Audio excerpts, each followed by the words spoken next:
You don't expect when you're 34 to get cancer. That's not something that shows up on your radar. So when it did happen, it really kind of just threw me off track.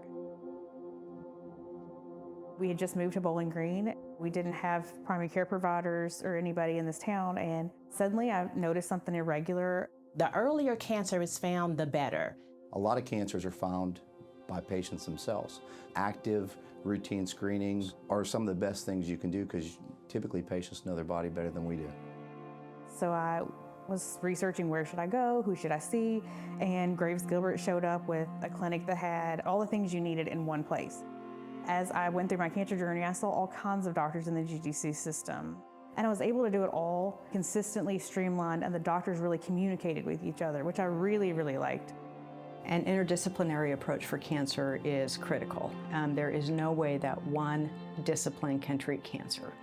We have radiologists, we have surgeons, we have gastroenterologists, we have urologists, pulmonologists, all of them who help us in this service towards cancer. And by having many different people and many different doctors collaborate together, we can actually get a better picture and a better path forward for the patient. My first day there, I thought, this is not going to go well for me. I have a really seemingly rare cancer. I'm young, it's aggressive.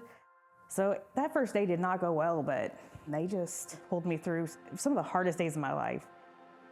The toughest part of anybody getting a bad diagnosis is what they're going to go through. I think a very important thing is we try and treat everybody the way we treat our family. To be in any form of healthcare, you have to be a compassionate person or you're not meeting your patient's needs.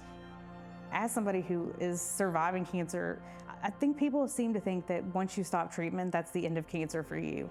It is not. It lurks in the back of your mind all the time. It's always there.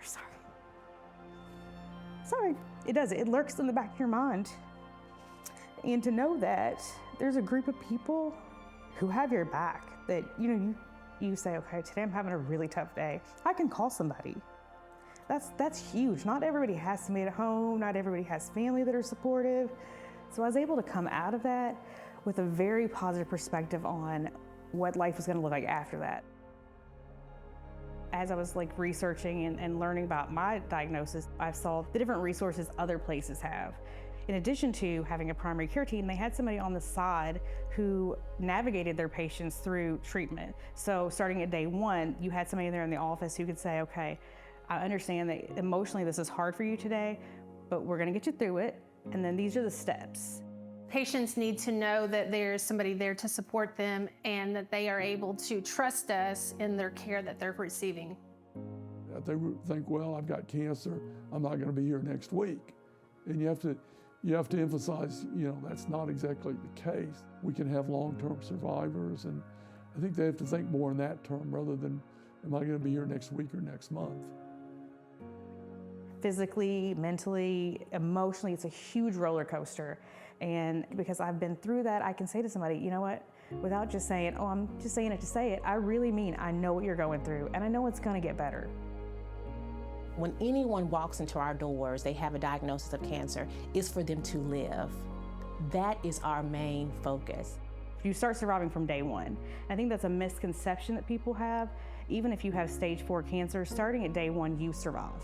And the goal is that you feel like those days are quality. People can go on with their lives and live a life in spite of their cancer. We tried to help them to get back to those activities that they loved. Part of that is helping them with their confidence on that they don't need to have cancer as a focus every minute of every day. Starting from the day you're diagnosed with a cancer, you begin surviving. We're gonna usher you through that survivorship, and we're gonna be your team. You're not gonna fight this alone.